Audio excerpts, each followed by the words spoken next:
सभी को नमस्कार। एक बार फिर से आपका महाविद्यालय के ऑनलाइन क्लासेस में स्वागत है। आज का जो विषय है बीए तृतीय वर्ष के द्वितीय प्रश्न पत्र पर आधारित है। द्वितीय प्रश्न पत्र की प्रथम जो इकाई है उसमें दो टॉपिक ऐसे हैं जिनके अंतर और उनके बारे में समझना बहुत आवश्यक है, बहुत इंपॉर्टेंट भी है। बड़े प्रश्न आते हैं, टिप्पणी परक लघुतरात्मक प्रश्न भी आते हैं। ये दो टॉपिक है काव्य हेतु और काव्य प्रयोजन। ये दोनों ही काव्य से संबंधित है। एक का संबंध काव्य रचना से पूर्व का है और काव्य रचना के समय का है, और दूसरे का संबंध काव्य रचना के उपरांत का है। पहले इनको समझाने का प्रयास करता हूँ। हेतु, काव्य का हेतु क्या है? हेतु का अर्थ, शाब्दिक अर्थ होता है कारण।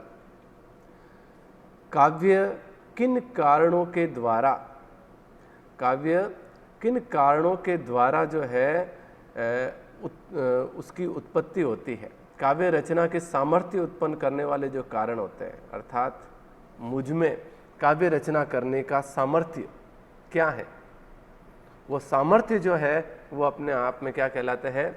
हेतु कहलाते हैं। हेतु का अर्थ क्या हो गया? कारण। मतलब वे कारण जो काव्य रचना का सामर्थ्य उत्पन्न करते हैं, वे अपने आप में क्या कहलाते हैं? हेतु कहलाते हैं। दूसरा जो है वो है काव्य प्रयोजन। तो काव्य प्रयोजन का मैं अलग से टॉपिक लूंगा, लेकिन इन दोनों को अभी समझाना आवश्यक है। जो मूल भेद है इनका, विस्तार से चर्चा इन दोनों की अलग अलग करेंगे, लेकिन दोनों के बीच में जो मूल भेद है उस मूल भेद को समझना आवश्यक है। तो काव्य का हेतु क्या हो गया कि काव्य की रचना करने का जो सामर्थ्य उत्पन्न होता है उसका कारण क्या है? काव्य हेतु है। अर्थात वे साधन जिनके द्वारा कवि काव्य रचना करता है। वे साधन का मतलब ये नहीं कि आप पेपर ले लिया, पेंसिल ले ली, नहीं। अपने भीतर क्या है ऐसा जिससे कोई भी व्यक्ति जो है, ऐसा क्या साधन है जिससे काव्य रचना करने में उसको सहायक होता है। तो काव्य रचना करने में सहायक होने वाले साधन ही क्या कहलाते हैं? काव्य हेतु कहलाते हैं। हेतु मतलब वे कारण जिसे कवि काव्य रचना करता है। अब बात करते हैं काव्य प्रयोजन की। काव्य प्रयोजन का सीधा सीधा संबंध काव्य रचना के उपरांत का है। कवि ने काव्य रचना कर ली और काव्य रचना करने के बाद जो उस काव्य से प्राप्त होने वाले लाभ हैं, वो प्राप्त होने वाले लाभ काव्य प्रयोजन की श्रेणी में आते हैं। तो काव्य हेतु का मतलब हो गया काव्य रचना में सहायक होने वाले साधन, अर्थात काव्य रचना के कारण, और काव्य रचना के उपरांत जो लाभ प्राप्त होता है, वह लाभ जो प्राप्त होता है वह काव्य प्रयोजन होता है। अब कई बार क्या होता है कि हम भावी लाभ को आधार बनाकर कोई जो है कार्य करते हैं। कभी काव्य रचना करता है तो वो मन में ये सोच लेता है कि मुझे यश की प्राप्ति होनी चाहिए, कीर्ति की प्राप्ति होनी चाहिए, मुझे धन की प्राप्ति होनी चाहिए। तो वो पहले सोचता है, लेकिन वो प्राप्त कब होते हैं? काव्य रचना के उपरांत। तो काव्य रचना के उपरांत जो प्राप्त होने वाले लाभ हैं, उन लाभों को काव्य प्रयोजन कहा गया। इसे काव्य उद्देश्य भी कहा जाता है कि कवि किन उद्देश्य से काव्य रचना करता है। कि भाई मुझे बहुत धन प्राप्त होनी चाहिए, मेरी यश कीर्ति होनी चाहिए, जो है जनसाधारण जो है उनका कल्याण होना चाहिए, उनकी समस्याओं का निराकरण होना चाहिए। वो उद्देश्य मन में जो है विचार करता है। जब ये उद्देश्य काव्य रचना के उपरांत प्राप्त होते हैं तो काव्य प्रयोजन कहलाते हैं, और उससे पहले काव्य प्रेरणा हो जाते हैं। लेकिन काव्य प्रयोजन में काव्य प्रेरणा और उद्देश्य दोनों ही समाहित होते हैं। तो अब मोटा मोटा अंतर आप समझ लीजिए। काव्य हेतु का मतलब है कारण, अर्थात वे साधन जो कवि की काव्य रचना में सहायक होते हैं। कवि जो काव्य रचना करता है, किन साधनों, किन कारणों के द्वारा काव्य रचना करता है, वो काव्य हेतु है। जबकि काव्य प्रयोजन जो है, काव्य रचना के उपरांत प्राप्त होने वाले जो लाभ है, वो लाभ काव्य हेतु है, काव्य प्रयोजन है सब। अब देखिए काव्य हेतु के बारे में। हेतु और प्रयोजन में दोनों भिन्नता हो गई। एक काव्य रचना के पूर्व और काव्य रचना के समय की स्थिति को बताता है काव्य हेतु, और काव्य प्रयोजन काव्य रचना के बाद की स्थिति, जो प्राप्त होने वाले लाभ है, उसके बारे में जो है चर्चा होती है। आइए विचार करते हैं काव्य हेतु के बारे में। हेतु का शाब्दिक अर्थ क्या है? कारण। शाब्दिक अर्थ इसका क्या है? कारण। अतः काव्य हेतु का अर्थ हो गया काव्य की उत्पत्ति का कारण। काव्य किन कारणों से उत्पन्न होता है, रचा जाता है, लिखा जाता है, सृजित होता है, वो काव्य की उत्पत्ति के कारण जो है वो काव्य हेतु कहलाते हैं।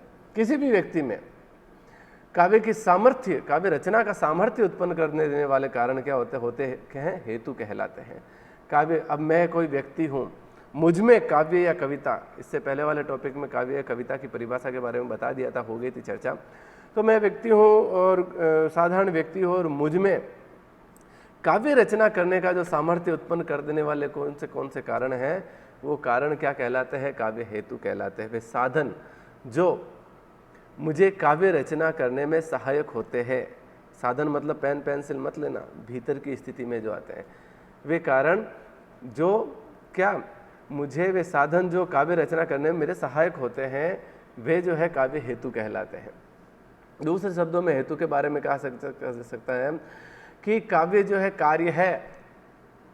काव्य क्या है? कार्य है। वह कार्य जो संपादित किया गया, तो वो कार्य संपादित किया गया तो हेतु उसका क्या हो गया? कारण। उन कारणों से वह कार्य संपादित किया गया, तो काव्य कार्य हो गया और हेतु उसका कारण हो गया, और उस कार्य का प्रयोजन जो है वो अलग हो गया, जिसे काव्य प्रयोजन मानते। जो लाभ प्राप्त होते हैं काव्य रचना के उपरांत, वो क्या हो जाते हैं? काव्य प्रयोजन। काव्य के जो कारण है वो हेतु, और काव्य के रचना के उपरांत जो लाभ प्राप्त होते हैं वो प्रयोजन है। बाबू गुलाब राय ने बहुत अच्छी परिभाषा दी है काव्य हेतु के बारे में। बाबू गुलाब राय कहते हैं कि हेतु का अभिप्राय उन साधनों से है जो कवि की काव्य रचना करने में सहायक होते हैं। वे साधन जो कवि की काव्य रचना करने में सहायक होते हैं। मैं बार बार ये कहता हूँ कि साधन मतलब पेन पेंसिल नहीं है, तो सामान्य चीज़ें हैं। वे साधन भीतर से जो प्राप्त होने वाले, अपने भीतर जो है, वे साधन जो उसकी काव्य रचना में सहायक होते हैं, वे क्या कहलाते हैं? काव्य हेतु कहलाते हैं। अब भारतीय काव्य शास्त्र में क्या है? काव्य हेतुओं पर पर्याप्त मात्रा में जो है विचार किया गया है, और मूल रूप से विचार करने के उपरांत सभी आचार्यों ने अपने अपने मत रखे, और उन मतों के आधार पर उन्होंने मूल रूप से 3 काव्य जो है हेतु स्वीकार किए हैं। पहला प्रतिभा, दूसरा है व्युत्पत्ति, और तीसरा है अभ्यास। अब प्रतिभा जो है, आप जानते हैं, व्यक्ति में जो जन्मजात जो प्रतिभा होती है, उस प्रतिभा के कारण व्यक्ति काव्य रचना करने में समर्थ होता है। दूसरा होता है व्युत्पत्ति। ये पारिभाषिक शब्द है, इसको समझना आवश्यक है।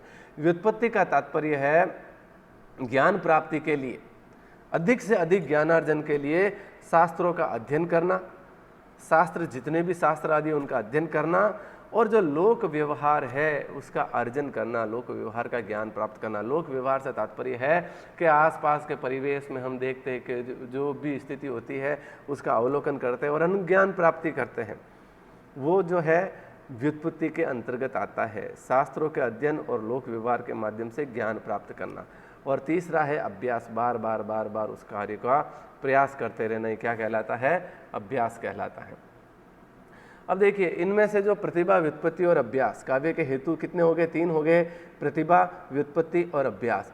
ये जो इनमें 3 में से सबसे प्रमुख जिससे माना गया है वो है प्रतिभा, और इसको काव्यत्व का बीज माना गया। अब काव्यत्व का बीज से अभिप्राय क्या है कि जब तक भूमि में बीज नहीं डाला जाएगा तब तक भूमि में कितने ही सिंचाई कर लो, कितना ही खाद डाल लो, भूमि कितनी ही जो है उपजाऊ हो, जब तक उसमें बीज नहीं डाला जाएगा तब तक उसमें से पौधा प्रस्फुटित नहीं होगा।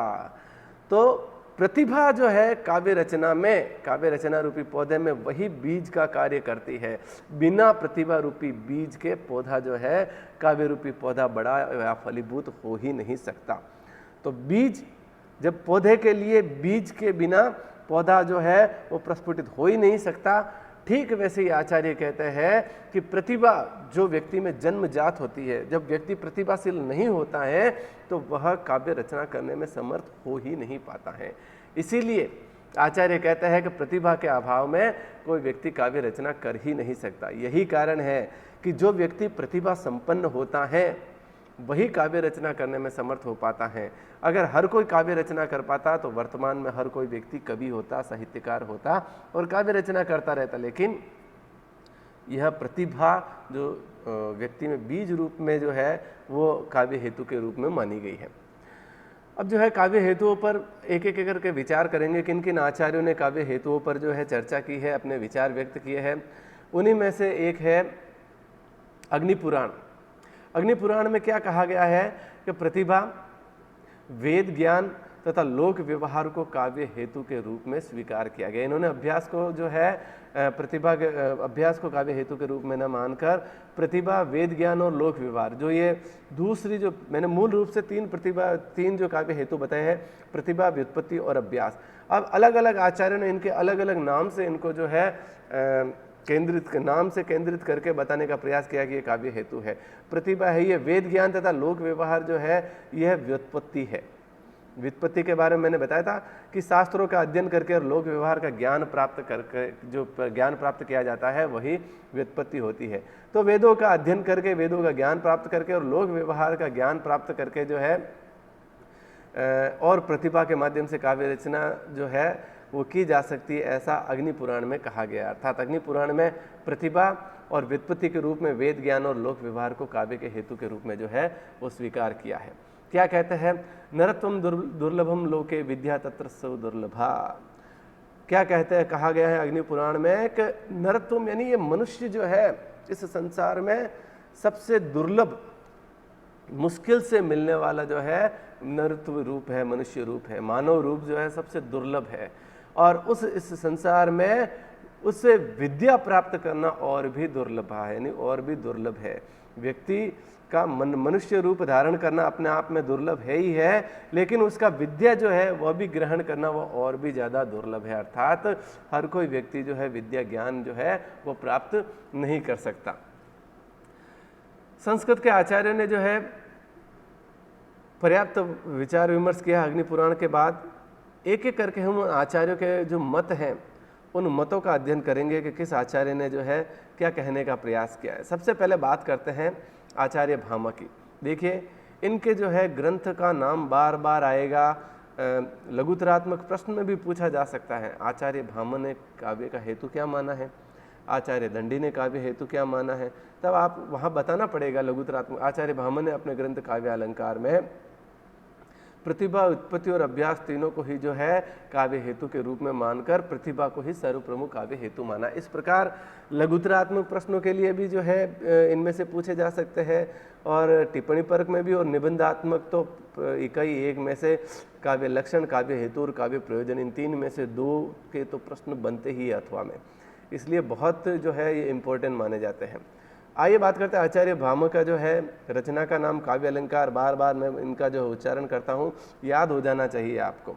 सीधा प्रश्न आचार्य भामा की जो है रचना का नाम क्या है, इस तरह से सीधे सीधे प्रश्न आ जाते हैं।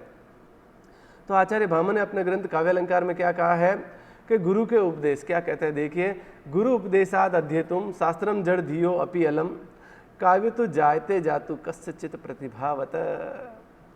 गुरु उपदेशाद अध्येतु शास्त्रम जड़ धियो अपि अलम, गुरु के उपदेश के माध्यम से जड़ धियो अपि, जड़ धियो अपि का मतलब है जड़ बुद्धि भी, मूर्ख व्यक्ति भी शास्त्रों का अध्ययन करने में समर्थ हो सकता है। किससे?